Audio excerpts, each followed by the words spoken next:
Bom dia, pessoal do segundo ano. A gente vai dar continuidade à nossa temática, né, através da online. Eu passei na semana passada já o vídeo de René Descartes para vocês, né, pela plataforma. E vamos ver hoje então a aula presencial para deixar um pouco mais esclarecido o tema, né? Como vocês sabem, a gente está entrando nesse novo conteúdo que é em relação ao conhecimento, tá? A gente viu primeiramente a ideia de Michel Montaigne, tá? Que era um grande cético da época, do século 16. E depois nós temos a chegada de René Descartes, que vai tentar derrubar essa dúvida cética do Montaigne, tá? E tentar fazer o quê? Tentar fundamentar o nosso conhecimento. Como vocês viram no texto, essa é uma pergunta ridícula, né?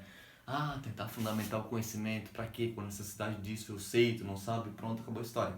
Mas não, o Descartes, ele tenta fazer um fundamento mais sério, de modo que não tem como você discordar de que algo tem um conhecimento, tá? Então, primeiramente, o que ele vai fazer? Ele vai tentar colocar, ele é um grande leitor de Montaigne, né? Ele vai tentar fazer e colocar tudo na dúvida cética, tá? Para tentar encontrar o quê? Encontrar a base. Pense numa mesa, né? Uma mesa, quando você chega na base, você não precisa aprofundar mais, você não precisa mais colocar nada em dúvida, porque você chegou num ponto sólido, entendeu? Era mais ou menos isso que o Descartes queria fazer em relação ao conhecimento. Queria chegar num ponto do qual não tinha como colocar em dúvida, entendeu? Conhecimento sólido, uma verdade, que não tinha como colocar em dúvida, aquilo acabou a história, tá? Era isso que ele queria fazer. Então ele ia usar o ceticismo, a dúvida cética, como estratégia, como se fosse um caminhar para chegar em algo sólido, beleza? O que acontece? Lendo Montaigne, como a gente viu, né, no outro texto, ele vai começar discordando dos sentidos, né? Os sentidos, eles podem nos enganar, né? Muitas vezes a gente vê alguém de longe, parece muito bonito quando chega, né, sem comentários. Ou eles podem também ser poucos, né? Pensem numa cobra, ela tem menos sentidos que a gente. A cobra, ela consegue captar menos a realidade que a gente. Então, será que na verdade nós também somos um animal limitado? Será que a gente não tem que ter, sei lá, 10 sentidos, 20 sentidos, né? Além dos nossos 5? Então, sentidos já não são uma fonte, né? A gente pode ter mais alguma coisa que pode não fundamentar o nosso conhecimento. Então, não é a base. Vamos para outra coisa. E aqui começa, aqui que entra Descartes. A gente viu isso em Montaigne, né? O argumento do sonho. Isso aqui é só de Descartes, tá? O que é o argumento do sonho? Descartes vai pensar, além dos sentidos, né? A gente pode estar sendo enganado, eles serem limitados, a gente também pode estar sonhando. De novo, esse argumento parece um pouco ridículo, só que ele não é. Tentem se embasar e pensar pela própria ciência, tá?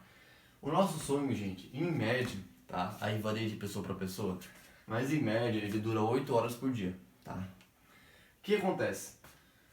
Nós temos diferentes graus de conhecimento. De conhecimento não, desculpa. De consciência. Isso está no texto, tá? E até tem um nome certinho dos graus, mas eu não vou colocar aqui. Eu vou só chamar de grau, tá?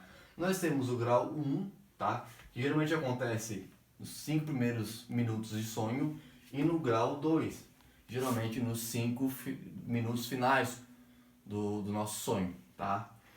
O que acontece? Nós só temos, após nós acordarmos, nós só nos recordamos destes 5 minutinhos iniciais ou 5 minutos finais. Ah, mas tem noite que eu não lembro de nada, que eu só acordo nada. Pá, acordei e não lembro de nada. O que acontece? Pode ser do despertador, ou pode ser algum barulho externo que te despertou do nada e fez com que você, do segundo grau, pulasse pro acordar, entendeu? E não passasse nesse estágio no qual você recordaria após acordar, entendeu? Às vezes um despertador, enfim, vários motivos, né? Todos sabem. Mas não adianta, toda noite sonhamos, isso é inevitável cientificamente, porém nem toda noite nós lembramos, porque tem noite que a gente pula essa etapa e tem noite que não. A noite que a gente não pula, a gente lembra do nosso sonho, tá? E a noite que pulamos, não nos recordamos, mas todas as noites sonhamos. A grande questão é, e aqui que o argumento do Descartes ganha muita força, é como que eu vou saber que eu não estou sonhando agora? Ah, mas eu nunca sonho com a escola. Ah, mas eu nunca sonho que eu estou vendo uma aula de filosofia. Não tem como saber, né? Porque também, isso vocês já devem ter notado, né?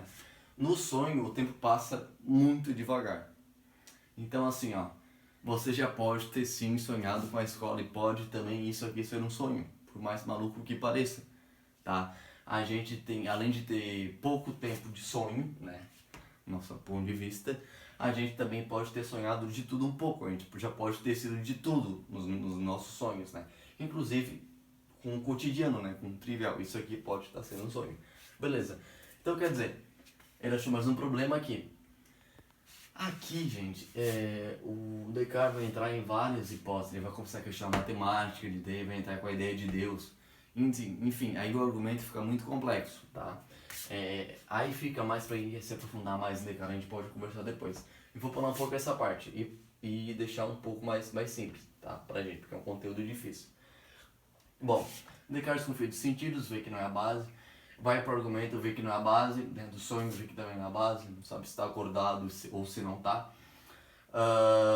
E agora ele vai se perguntar, será que eu existo então?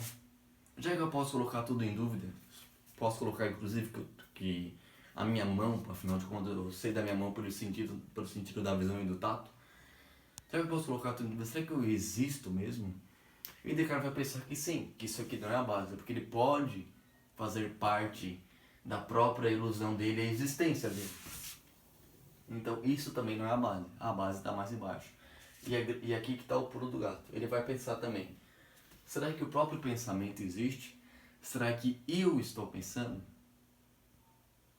Só que daí ele vai cair num grande problema, que a gente vai ver aqui, ó, que são duas verdades lógicas que estão no nosso texto, né? Existem duas verdades lógicas que não tem como tu negar, né? Que são a base.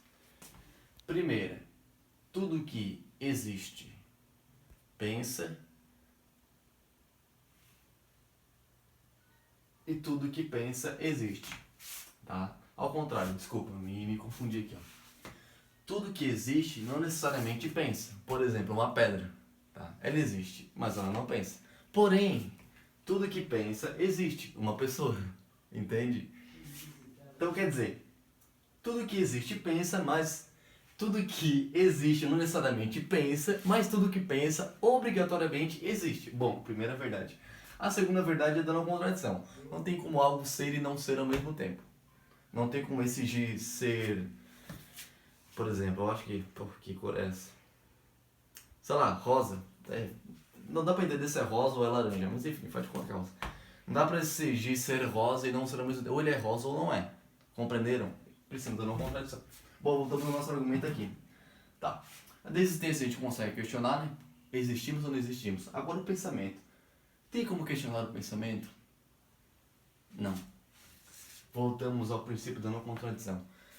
Para questionar que eu estou pensando, eu tenho que pensar. Não tem como eu provar que não estou pensando. Lógico, a própria tentativa de provar que eu não estou pensando, prova que não tem como provar que não existe pensamento. Ou seja, o pensamento, Descartes achou o grande fundamento aqui. O fundamento de tudo é o pensamento. Eu penso. Não tem como não pensar. Essa é a base de tudo. E como a gente acabou de argumentar e entender com uma verdade lógica de que tudo que pensa existe, chegamos ao cogito cartesiano, o famoso cogito cartesiano. Penso, logo existo. Tá certo, pessoal? Basicamente era essa aula, tá?